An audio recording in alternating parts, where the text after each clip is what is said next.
my loves, and welcome back to Strange Playgrounds. Now, I was going over some of my older work recently, some of the stuff that I had published very early on, um, when I was doing work for Dark Moon Books, as it was back then. It's changed hands since then, and become something a little bit different. But I used to publish articles and short stories in Dark Moon Digest, the periodical, the monthly magazine.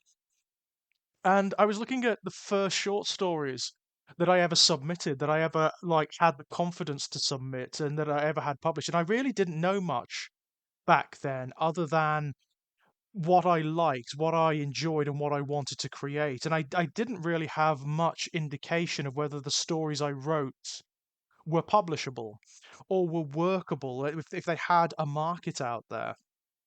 And it's fascinating when you learn that that other people can appreciate the work that you create. It's particularly interesting for writers like me because my work is, I would say, it's impressionistic.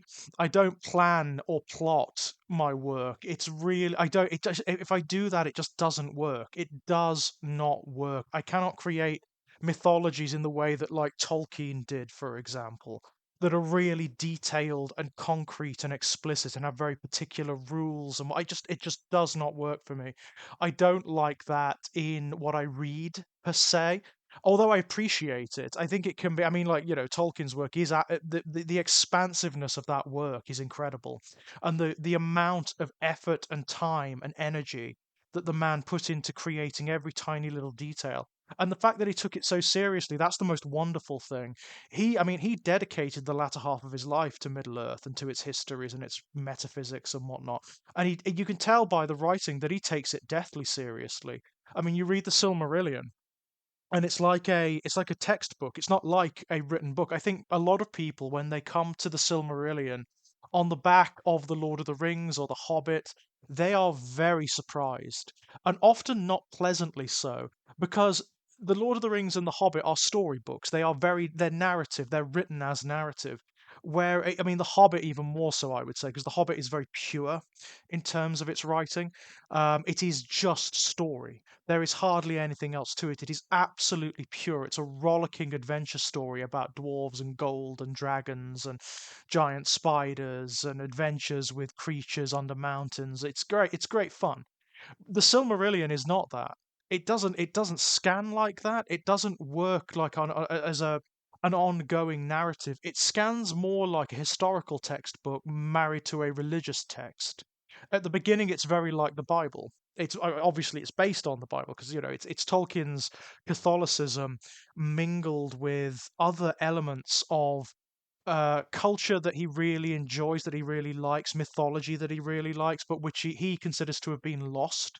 Um, and so it scans it as the Bible scans, or as a religious tract scans, and then it becomes almost historical. So it's not poetic. It's almost bullet point.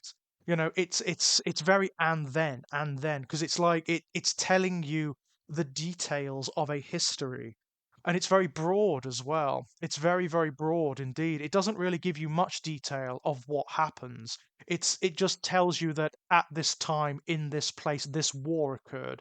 It's like the origins of hobbits are a really good example, which the current the Amazon show, The Rings of Power, are kind of exploring. In the Silmarillion, there's nothing there.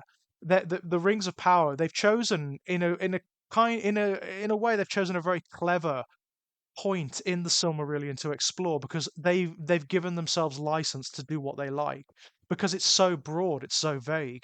In the Silmarillion, with regards to the hobbits, it just says at this time in this place a small race of people started to appear, and that is literally it. That is literally it. You get nothing else. The dwarves have a very specific origin, the elves have a very specific origin, men have a very specific origin, but the hobbits do not. The hobbits do not.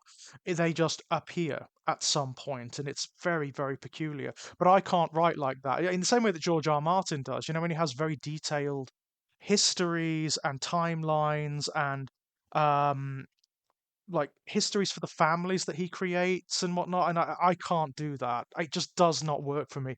I much prefer. I'm a pantser, basically. I'm what's referred to as a pantser in the writing community. I usually start with an image or an idea or a concept or even a sentence. Like a sentence will occur to me that I like the sound of, and I extrapolate from that wildly and on the spur of the moment. And it's a very impressionistic and experimental way of writing because sometimes it works and sometimes it doesn't. Often it doesn't, particularly for longer form work. It's a very unusual way of writing for longer form work because whatever mythology or backstory or history occurs develops naturally and in the moment. And it also means that editing is very important because you have to find the core of the story in the editing process if you write that way, if you don't plan what you're doing, because there's a lot of redundancy. There's always a lot of redundancy. There's always stuff that's spiraled out on a tangent or that has no relevance to the main story arc, which might become the core of a story in and of itself. So you never throw it away.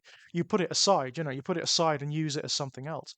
Um, but a lot of my stories occur like that. A lot of the stories that have been published have been pared down massively. Some of the short stories were originally bigger works. They were novellas. They were even going to be novels, but they didn't work in that format. I found that the core of the story, which I would argue is true of most novels, to be honest, the core of the story could be condensed right down to the format of a short story and worked better in that form. And also, even the ones that were written as short stories were originally much bigger, much grander, much longer. But the core of the story was only in that small section. It was in that piece, and it didn't need any wider elaboration. And that only usually only occurs after the fact, after the first draft has gotten down, which is this crazy random the splurging of ideas. It is just the ideas and the images just getting them out there. I think one of the big mistakes a lot of people, like I certainly made when I first started writing seriously, was that you pay too much attention to the quality of your first drafts. If it's not working out how you want it to, then you throw it, you stop, and that's not a good way to do it. To be honest, first drafts are always crap. First drafts are always full of redundancy and nonsense and stuff that doesn't work and stuff that doesn't fit, and you fix that later. That's what I do anyway. You fix it later on. When you go through the editing process, which is the part I dislike the most, I'll be perfectly honest, because it's the most clinical. It has its own appeal. It has its own appeal because it's oddly a contrast and a relief. It's much more technical. It's much more about analysis, critical analysis of the work on a mechanical level, um, rather than that very poetic, very artistic, original splurging of ideas. But it is the part I like the least. I like the first part best. The splurging of ideas and where the concepts and the ideas and the characters are just occurring and occurring and occurring, and you're dredging. I mean, what I tend to do for my work is I'm dredging the subconscious. I'm going to those places where there's deviant and buried and sublimated stuff that I requires expression or requires exploration. That's why I gravitate to horror and to weird forms of fantasy and science fiction because that's what they do best. At their very best, that's what they do. They basically allow culture to dream, to explore elements of itself that it can't in day-to-day discourse or refuses to because they are considered corrosive or taboo or because it just doesn't want to do it. It doesn't want to do it in the same way we generally don't want to do it, in our personal lives. That's why the subconscious exists, of course. It's where all that stuff gets dumped. I remember watching an interview with Clive Barker, and he said this about himself that he's not sure he has that barrier. He thinks there's some sort of missing piece in between his conscious and his subconscious, or the barrier is very worn. There are holes and rents in it through which the subconscious erupts up. I think that's also true of me. And I think it's true of a lot of writers, to be honest. It's true of a lot of horror writers. I think at our best, we access that stuff. We turn our eyes in to that stuff, the stuff that a lot of people don't want to see, they don't want to talk about, they don't even want to think about. Um, and we use it. we use it as the fodder for our work, and it becomes, in that regard, it does become a kind of therapy. And I know a lot of my, I mean, all of my work explores certain core themes, as any writers will, because that's where your mind goes, that's where your imagination goes, that's what it will obsess on, whether you want it to or not. The worst thing you can do, I think, I mean, I want to bear in mind, I'm not prescribing anything to anyone. This is all about my stuff. This is how I work, you know. Everybody has their own process. Everyone has their own way of working. This is just my way of doing it. I think the worst thing you can do is try and curtail or prescribe the work. If it wants to be a particular way, let it be that particular way. Let it flow. Let it explore what it wants to explore. Let it take the shape that it wants to have. It's a really odd state of mind and a very odd process, to be honest, because you are walking a very fine tightrope all the time. You are, on the one hand, exercising some discipline and control over your own imagination. On the other hand, you are trying to let it flow free. You're trying to let it express itself through you, through your words, through your art, through whatever it is you're doing. And it can neither be too far one way or the other. Because if it is, it fails, it spirals out of control, or it gets crushed into something insincere. And you often, I mean, I think if you read often or you expose yourself to art often, you do gain a nose for these things. Sincerity is, we've talked about this on the channel a lot in loads of the podcasts I've done. Sincerity is a big thing for me. I've got a very good nose for sincerity in writing. And what I mean by that is when the writer felt what they were writing passionately, when they felt or thought what they were expressing in a very visceral way, that's always the best writing. That's always the very best writing, because it communicates, it comes off the page, somehow it translates to you. Whereas if something has just been produced as because a particular deadline was coming up, or to fulfill a particular requirement, or because just to get something out there, you can tell that too, and it always feels hollow to me. It always feels empty somehow, as though the writer didn't really mean it, as though they didn't really feel what they were writing. And that's part of the trick, of course. It's learning to place yourself in that mindset, in that state of mind, and that takes forever. That's something you've just got to learn, and it does take a lot of failure and a lot of experimenting to find out how you work, to find out how, what is your best routine. It's really, I mean, it's a fascinating discipline. It really is fascinating to exercise. Um, and it's interesting when you find yourself trying to write like other people that you maybe admire.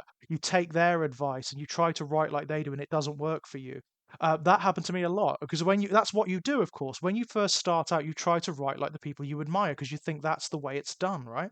And then when it doesn't work, it can be quite debilitating. You can go away feeling as though, oh well, I'm just not very good, or it doesn't work for me because I'm not meant to be doing this. That's another thing a lot of writers feel. There is a sense of like, this is what I'm meant to be doing, and that can be quite powerful, but it also can be quite damaging when it doesn't work out for you.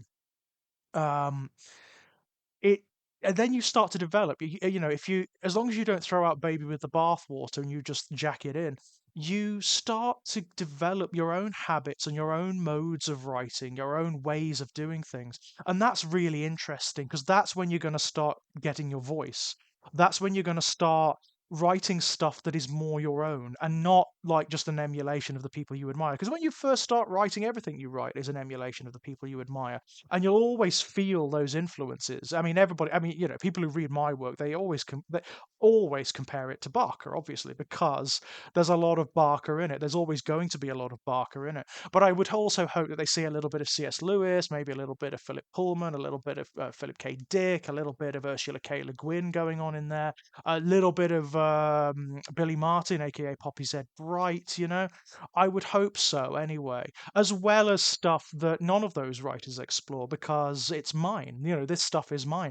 And I think the more you do it, and the more you develop yourself and establish yourself, the more you gain your own status and your own voice, for better or worse, for better or worse, because your particular voice may not appeal to like a wide variety of people. That's just the way it is. My work is very Marmite. My work is very Marmite. People either love it, and the ones who love it absolutely love it, or it just doesn't sing to people at all, and it's anathema. It's just it doesn't work for them whatsoever. And it's really fascinating. It's really, really interesting. I kind of like being in that place. I really do like being in that place because it means the work has a kind of cult quality, which is a space I like to occupy, if I'm honest. It makes me feel like I'm doing something right, that I'm speaking to the right people, that I'm getting the right people here. And that's really lovely. That's a very lovely thing to have happen, to understand. It gives you a bit of a boost. It makes you feel good. I mean, that's another thing. When other people start to read your work and start to give you feedback, and it's positive and it's good, and it's sincere, that's a beautiful thing. That feels really, really good. It does, because again, it gives you, I think, even like some of the most established writers in existence, the icons of certain genres, still feel this. They still feel as though they're almost play acting. There's that imposter syndrome thing where it's not for you. It's not something you should be doing. Um, or there'll always be someone better than you are, or whatever. It's really interesting that, because what you produce is yours. It's going to be, no matter what the influences are, it's always going to be idiosyncratic because it's coming from you. It's coming from a unique set of experiences and state of mind. And that's what you need to lean into. For me, that's what I think writers should lean into. That's what I think artists should lean into. What makes your work yours? What makes it a unique thing, a voice that has never been heard before? That's when it gets interesting. I mean, I'm always ecstatic when I come across work that I never really encountered before. It happens a lot in the independent horror genre, and it just independent genre markets in general. I've found so many voices of late that are writing stuff I've just never come across before. Yeah, I can see the influences in it. I can see the Barker. I can see the Poe. I can see I can see Lovecraft and King and all of the others. But it's become part of something that is wholly their own and wholly unique, and that is wonderful. That is an experience I just would not be without. But coming back to your own writing and realizing like how you wrote, seeing how you wrote it and what it expresses and explores that you maybe weren't consciously aware of at the time, that is brilliant. That is wonderful. Because like the first short stories I had published are the ones that are collated in Strange Playgrounds, my first short story collection. And that those stories were written by a very different person to the one sitting here talking now, just a very different person. A guy who wouldn't have done this for a start, who wouldn't have had the confidence to do this. It was very like a 20-odd-year-old who was very anxious, very socially isolated, very, very depressed, and in a very bad state of mind. But that's what was expressed through the stories. That's what came through. I can't write like that anymore because that person literally doesn't exist anymore. Like, just doesn't. That save as a ghost in my own mind. And funnily enough, that's the kind of thing I like to explore now in my writing. When there are different versions of people that act almost like ghosts, or that are as close to ghosts as they can exist in reality.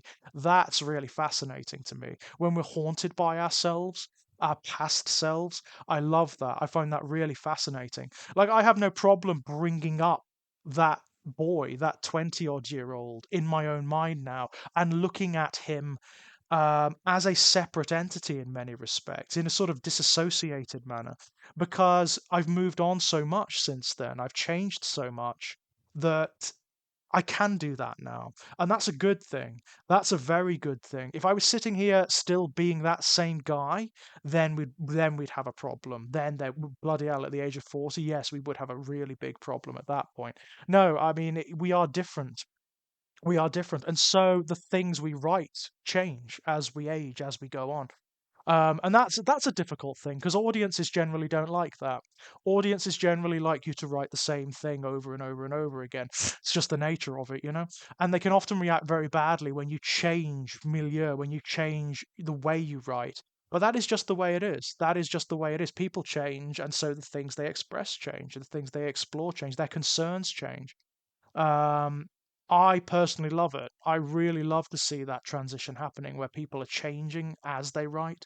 I think that's really, really interesting. Okay, they might change in ways that I dislike or disagree with.